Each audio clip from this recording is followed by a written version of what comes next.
خبروں سے آگے میں آج شام خواتین کو ہراساں کرنے کے واقعات امریکہ میں کتنی سنجیدگی سے لیے جا رہے ہیں. باہر تو آئی مگر اپنے ساتھ لائی زرد دانے کی ریکارڈ مقدار, لوگ پالن الرجی سے پریشان. اور پاکستان میں تاریخی مقامات کی سیاحت کو کیسے فروغ دیا جائے, یہ ہے وائس آف امریکہ کی پیشکش خبروں سے آگے. السلام علیکم. وائس آف امریکہ کے واشنگٹن اسٹوڈیوز میں آپ سب کو خوش آمدید. پروگرام خبروں سے آگے کے ساتھ میں ہوں عائشہ تنظیم.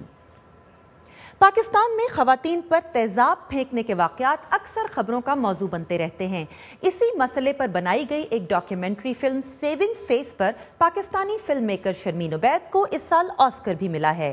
لیکن اپنے شو کی پہلی رپورٹ میں ہم ایک ایسے مسئلے کو اجاگر کریں گے جس کا سامنا امریکہ جیسے ترقی یافتہ ملک کی خواتین کو بھی ہے, یعنی سٹاکنگ یا خواتین کا تعاقب کرنا اور انہیں مختلف طریقوں سے ہراساں کرنا.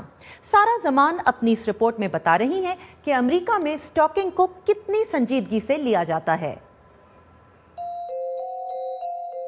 5 جنوری 2007 19 سالہ جوڈی سینڈرہوم کی زندگی کا آخری دن. جوڈی کی موت کوئی حادثہ نہیں, ایک قتل تھا. اور جوڈی کا قاتل ایک ایسا شخص جسے وہ 10 سال سے جانتی تھی اور جو ایک عرصے سے اس کی توجہ کا خواہاں تھا. کسی کی توجہ کا مرکز بننا اکثر لوگوں کے لیے خوشی کا باعث ہوتا ہے.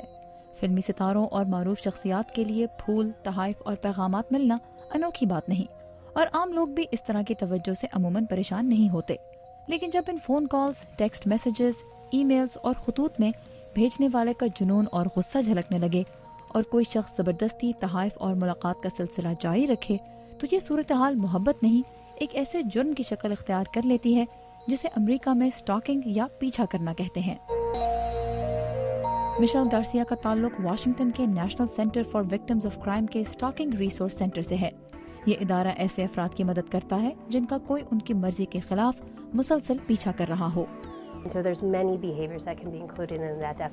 اس میں بہت سے مختلف رویے شامل ہیں, جیسے کسی کو بار بار فون کرنا, ان کی ملازمت کی جگہ پہنچ جانا, ان کے گھر کے پاس سے گزرتے رہنا, انہیں خط, ٹیکسٹ میسج یا فیس بک کے ذریعے پیغامات بھیجنا. جب ایسے رویے سے کسی کو ڈر لگنے لگے تو یہ سٹاکنگ یا پیچھا کرنا کہلاتا ہے. امریکہ کے محکمہ انصاف کی جانب سے گزشتہ سال شائع ہونے والی ایک رپورٹ کے مطابق 2009 میں یہاں تقریباً 34 لاکھ افراد اس جرم کا نشانہ بنے. ان میں سے زیادہ تر کی عمر 18 سے 24 برس کے درمیان تھی اور ان میں اکثریت خواتین کی تھی. تحقیق سے ظاہر ہوا ہے کہ خواتین مردوں کی نسبت اس جرم کی شکار 3 گنا زیادہ ہوتی ہیں, لیکن مرد بھی اس کا نشانہ بنتے ہیں اور اکثر انہیں اس کی نشاندہی کرنے میں مشکل ہوتی ہے. اسی طرح مجرم کوئی بھی ہو سکتا ہے, لیکن عام طور پر اس جرم کا ارتکاب مرد زیادہ کرتے ہیں. قابل ذکر بات یہ ہے کہ زیادہ تر کیسز میں سٹاکنگ کا نشانہ بننے والے افراد نہ صرف اس شخص کو جانتے ہیں جو ان کا پیچھا کر رہا ہوتا ہے, بلکہ اکثر اس کے ساتھ ماضی میں ان کا رشتہ بھی رہ چکا ہوتا ہے. مشیل کہتی ہیں کہ ایسے معاملات تب مزید پیچیدہ ہو جاتے ہیں جب کسی پر مسلسل نظر رکھنے والا شخص ان کے اپنے ہی گھر میں رہتا ہو. ایسے میں لوگ اپنے ساتھی کی ای میل چیک کر کے یا اس کی گاڑی میں GPS لگا کر اس کی ہر حرکت پر نظر رکھ سکتے ہیں. رشتہ داری یا جان پہچان ہونے سے اس جرم کی سنجیدگی میں کمی نہیں آتی. امریکی قوانین کے مطابق سٹاکنگ دارالحکومت واشنگٹن ڈی سی سمیت ملک کی تمام ریاستوں میں ایک جرم ہے. اس کے شکار افراد نہ صرف شدید نفسیاتی دباؤ میں آ جاتے ہیں, بلکہ تقریباً 10% اپنی جان کو خطرہ بھی محسوس کرتے ہیں, اور بعض لوگوں کے لیے یہ خدشہ ایک خوفناک حقیقت کی شکل بھی اختیار کر لیتا ہے. اس کے باوجود ریاست کینسس میں اس سے منسلک قوانین جوڈی سینڈرہوم کی جان نہ بچا سکے. اس سانحے سے متاثر ہو کر ان کی دوست اینجلا ڈیفرون نے جوڈیز وائس کے نام سے ایک مہم کا آغاز کیا.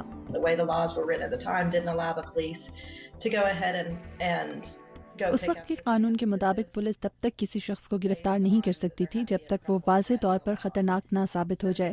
لیکن اب قانون میں مجرم کے مستقل رویے کو بنیاد بنایا گیا ہے. اگر پہلے ایسا ہوتا تو جوڈی کا قاتل شاید اسے مارنے سے پہلے ہی گرفتار ہو چکا ہوتا. اینجلا اور جوڈی کے خاندان کی کوششوں سے نہ صرف ریاست کینسس بلکہ نیو میکسیکو میں بھی سٹاکنگ کے حوالے سے قوانین کو مزید واضح اور اس جرم کے شکار افراد کے لیے آسان بنایا گیا. لیکن اس کوشش کے دوران اینجلا خود بھی ایک ایسی خاتون کے ہاتھوں اس جرم کی شکار ہو گئی